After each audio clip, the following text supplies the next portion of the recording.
Hi, thank you again for listening to Northern Transmissions. On this segment of our premiere edition, I got the chance to sit down with Red Vienna.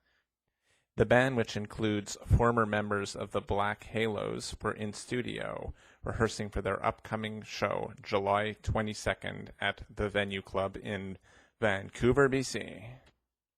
And here's the track Lowlights off their self-titled EP.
Being a huge music fan myself, I'm always curious when musicians go in different directions.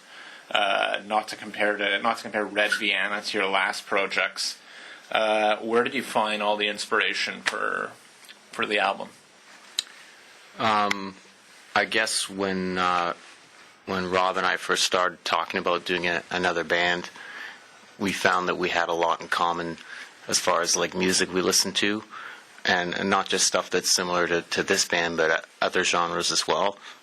But we both kind of had the same sort of vision, I think, for what we wanted to do. And then as far as Devin and Mark are concerned, I knew both of them previously, and I knew what they were both, also what they were both into musically, and it was just a matter of them coming down here. And it was pretty much instantaneous as far as like when the four of us started playing together in a room. So if I'm not mistaken, I think when you recorded the album, you hadn't played together live, except of course for Rob and you, Jamil. Were you guys at all nervous, like how the songs were going to translate live? Or are going to translate live, or was it? No, because we went into the recording with the idea that we were going to make it as live sounding as possible anyway, not, multi-track the hell out of it or anything like that. It's very honest as far as the recording's concerned. There's no studio trickery, you know what I mean? It's pretty much what you hear is what we sound like. Cool. Okay. And how did you guys decide to work with the producer, Ryan, I hope I'm pronouncing his last name right, Worsley?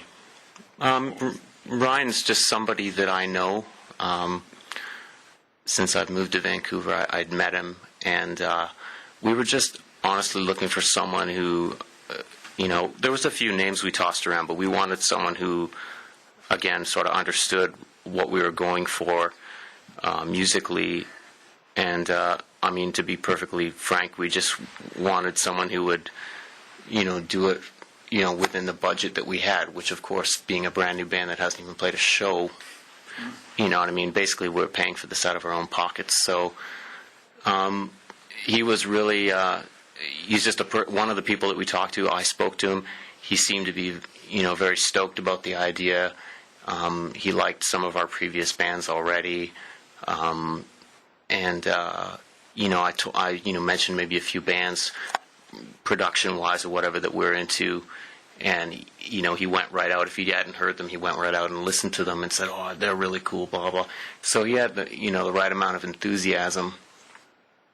And it was pretty simple from there. We went into the Hive and recorded all night live off the floor with him, and it was just smooth sailing. We weren't even going to do 6 songs, but it was just, we're just nailing take after take, really. So we just banged out 6 pretty quickly.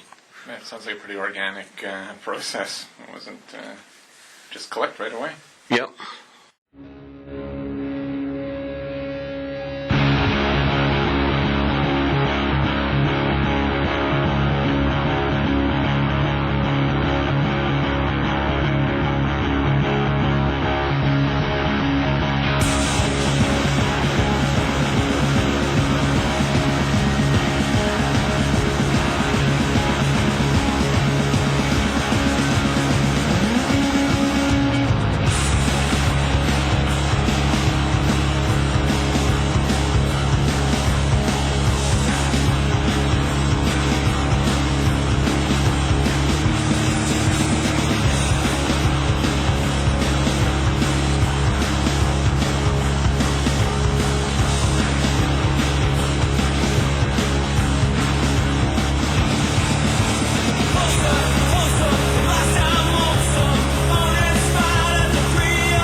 That was Victory Victoria off the self-titled EP from Red Vienna. Thank you again for listening to Northern Transmissions. Let's go back to the interview I recently had with Red Vienna in studio. Were critics a little surprised when they heard the album, albeit not to dredge up the other band? Were they a little surprised with the sound of the genre of the music that you guys came up with? I don't think so. I mean, like right off the bat, when we sort of just got it out there, we started getting really positive feedback instantly. And it was from people that are fans of the previous bands, So, I mean, if anyone knows me, like, they know I'm not just into a certain style of music or whatever like that, you know what I mean? And I've been wanting to do something like this for a long time. But it was cool to see the reaction from people that are, say, like Halo's fans or whatever like that, actually accepting this and getting right behind it, So it was super positive. That's a major victory. Yeah, totally. Okay. Are you guys presently shopping the album around, or is there a certain type of label you'd prefer to work with, or? At the moment, we're not shopping it, but I mean, we've just it's been weird. Like, I mean, we put it out, and it's just kind of like this is a whole new process for myself. I don't know about these guys, but I've never released any music strictly online or anything like that, And it's just been super casual and like, this is see how things go kind of thing, what I mean? We're not really trying to pursue any labels, but obviously we would love to, if someone was interested, we'd definitely be interested in talking and seeing what can come of it for sure. I think bands these days, like, don't necessarily need, like, major backing to get their music out, but there's always an advantage to have a label behind you. And here's another track from Red Vienna off their self-titled EP.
Take it anymore, can take it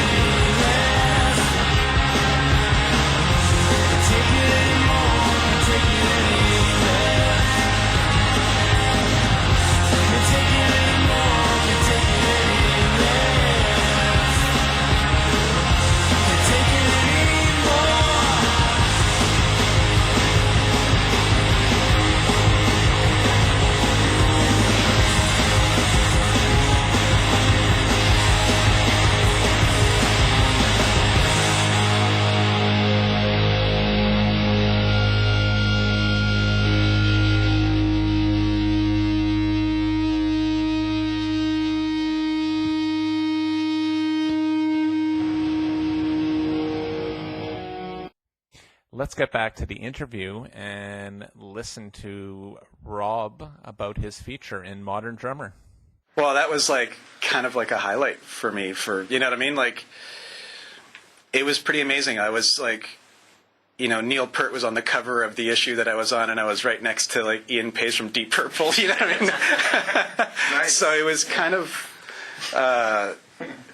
you know, I can't even describe it because it was just such a weird feeling. It was pretty amazing, and it was just a total thrill, and super grateful for that. You know, because like a lot of cool things came from that, actually. You know what I mean? So. You know, I got a couple like sponsors after that and stuff and whatever, you know, so it was nice. It's some good recognition. Right, your family must have been like, I mean, that's... Yeah, my mom and dad were finally like, you've made it. That's awesome. Okay, and I was going to ask you guys what you thought about the state of music today. I was just perusing, you know, as part of research, and I don't subscribe to it, but the Billboard magazine, I noticed the number one was Katy Perry doing Snoop Dogg doing a duet with Katy Perry, and it was Eminem duetting with Rihanna. And I mean, the irony is insane, pretty much, right? But is the end of the world near? I don't know. You can take this one because I have so many different comments about the music industry, you know. But personally, I think that it's hard to find bands these days that have staying power, and I think a lot of the labels out there are kind of manufacturing bands in a certain way and in a certain direction so that it can make a fast buck. However, I mean, there are bands out there that are making a lot of headroom, and are indie bands that don't necessarily need a major label, but have been doing it for themselves, and people are taking note. Bands that you're going to be interviewing, like Place to Bury Strangers, like they're an awesome band that are making a lot of segue, like in the underground. I think there's a resurgence in like this genre of shoegaze or newgaze or whatever you want to call it, and I think that people are starting to look back to like certain genres and saying, well, there's nothing out there at the moment. That there's no there hasn't been a new kind of movement, I don't think, in music personally since grunge and Britpop. So I think people are kind of backtracking a little bit and looking at stuff that might necessarily have some more staying power. Thanks again to listening to Northern Transmissions, featuring an interview with Red Vienna for their in-studio pre-gig rehearsal. That was Rob in the beginning, talking about his feature in Modern Drummer. And then we close it out with Mark speaking on the merits of the music industry. Next, I asked Devin what his thoughts were on people downloading their music around the world for free.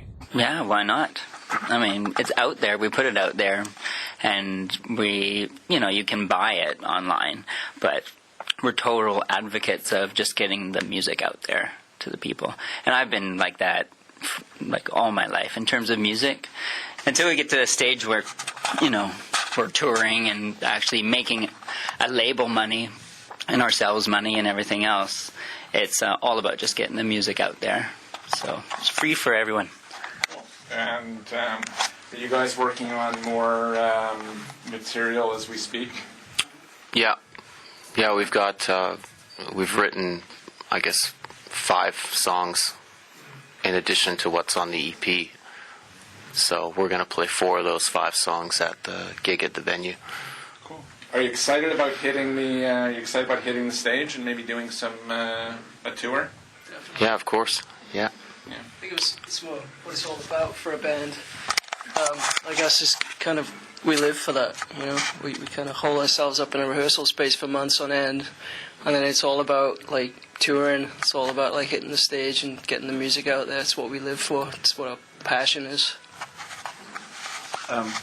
For myself personally, like I've always I've only had 2 serious bands prior to this, but like I've always pretty much obviously tried to have like super high standards and be really confident and be super proud about everything that I put out, and I seriously can't wait to hit the stage with this band because I feel like it's the best thing that I've ever been in, and it's with the best guys, and like I can't wait to see what people's reactions are. You know, I'm not going to be disappointed if people don't get it or don't like it, but for myself, I'm just musically, it's been something that I've been wanting to do for years, and I finally got around to it, and I just can't wait to get it out there. I am Charles, and you've been listening to Northern Transmissions with Red Vienna in studio. I thank the guys very much for spending time with me, and I hope you'll definitely check out their July 22nd show at the Venue Club in Vancouver. So we're going to close this out with Reprise off their self-titled EP, and I would like to thank again my producer extraordinaire, Andrew Kallstrom. Thanks again. Bye.